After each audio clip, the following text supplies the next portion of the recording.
üritan teile siis nüüd nii hästi kui võimalik ära seletada ka momentum boonuse, millest ma arvan, et enamus ei saa eriti aru. Selleks, et siis kvalifitseeruda momentum boonusele, peab sul endal olema ka juba 120 punktine automaattellimus. Aga nagu näha, selleks, et seda momentum boonust üldse saada, selleni on vaja pisut tööd teha, et sul peab olema käive siis mõlemas tiimis 500 punkti ja 500 punkti. Ja see on käive, mis jookseb siis jällegi äriperioodi põhiselt.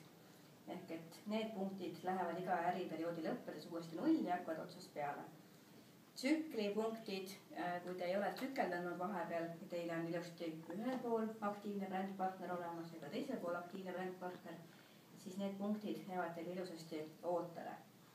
Juhul, kui teil ei ole, ma nägin ära ka selle punkti, näiteks ühel pool aktiivse brändpartnerit, aga ühel pool on siis ja endal automaattellimus kehtiv olemas, siis kustuvad ära alati punktid ühelt poolt tsükli boonuses, aga teiselt poolt mitte. See on ka üks punkt, mis mul tuli praegu meelde.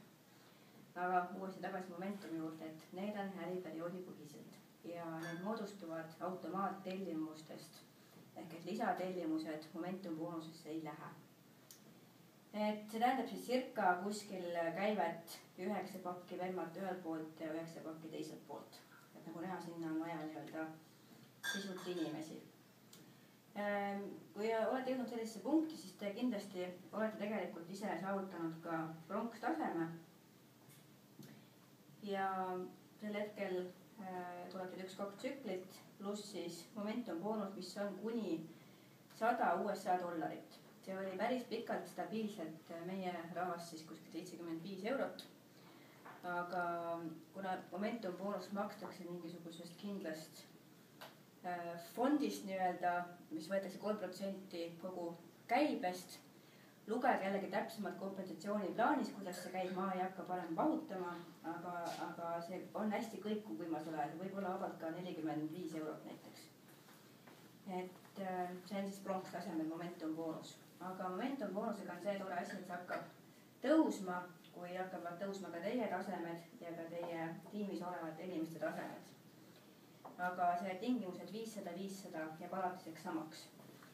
Et järgmine moment, kui te olete ise jõudnud hõbeda tasemele, ehk et teil tuleb ühe äriperioodi jooksul kokku 5 tsüklit ja teie tiimis on ühel pool olemas pronks ja ka teisel pool olemas pronks, on teie momentum boonus siis koheselt kuni $200.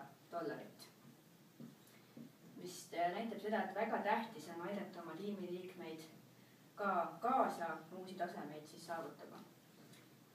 Kui te olete ise kuld, siis on jällegi missioon, nagu Evelile meeldib öelda, aidata oma tiimist keegi hõbedaks ja teiselt poolt siis samamoodi keegi hõbedaks. Ja sellisel juhul tõuseb teie momentum boonus juba kuni $300 USA kuus. Ja nüüd tuleb siis moment, kus momentum boonus kaob ära. Ehk et kui te olete ise saavutanud teemant taseme, teil tuleb 20 tsüklit äriperioodi jooksul, teil ühel pool tiimis on 1 kuld, teisel pool on 1 kuld, siis sellest hetkest saate autoboonust, milleks on siis 400 € ja vaat see on tõesti eurodes juba.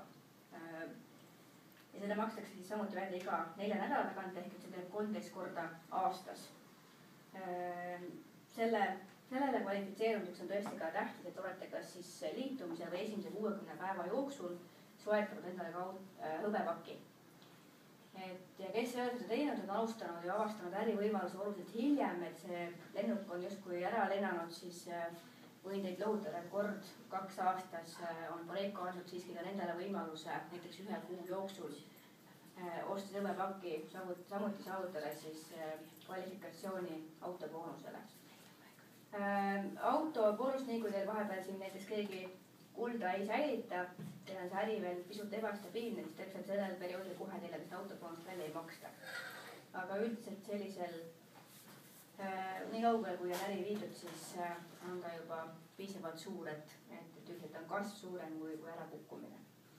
Et võib-olla on ka hea teada seda, et kui esimesed 6 kuud makstakse see välja kindlasti 400 eurot, siis kui te ei ole selle 6 kuu jooksul siis ikkagi autot endale veel soetanud ja VEMAsse siis autolepingut saatnud, siis sealt edaspidi ei tahagi autot, teil pole võib-olla lubegi, makstakse välja siis hoopis 200 eurot teile siis rahana, kui te autot ei soovi.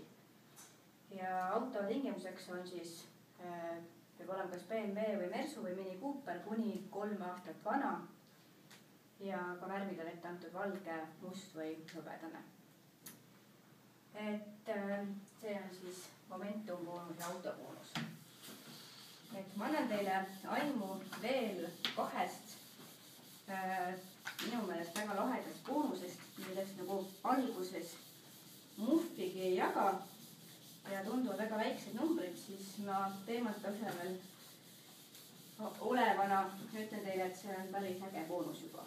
Et selle eest saab tõesti juba lastele talvesaapaidki osta iga kuu näiteks. Et see on juba üha suuremaks kiskuv ja selleks on siis nii-öelda, kuidas need esimese ja teise ringi boonus. Jah. Oleme me ristinnad. Just. Esimese ringi boonus siis näiteks tähendab seda, et kui sa oled oma ärisse liitnud kokku 4 brändpartnerit, nendest 2 ühele poole, tegelikult ei olnud isegi tähtis, millisel pool need on, ühesõnaga kokku peab olema sul liidetud. Isegi saame tuletame meelde reegleid. 4 isiklikult liidetud brändpartnerit, ükskõik siis kus pool nad asuvad täpselt, siis saad sina protsendi või 10% nende tsüklikäibest. 10% nende tsüklikäibest. Et keegi sinu tiimist tsükeldab, saad sina 10% ehk et näiteks ühe tsükli pealt 1,6 eurot siis endale jälle boonusena. Et vahest, kui hakkab uus erinevalt pihta, ma ei ole ise tsüklit kokku saanud, aga mul on vabalt sai juba ligi 10 eurot näiteks just nimelt selliseid boonuseid juures. Et see on päris lahe. Tsükli käibest siis. Ja on siis olemas ka teise ringi boonus ja see idee on sama, aga kui sul on siis juba 6 isiklikult liidetud brändpartnerit.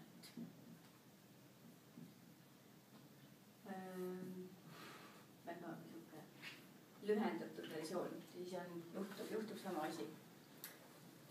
Jällegi lähemalt lugeda kindlasti seda kompensatsiooniplaanist. Need on siis sellised põhiasjad, millest võib-olla on lihtsam aru saada, kõige natukene lahti seletab. Ma tänan teid kuulamast.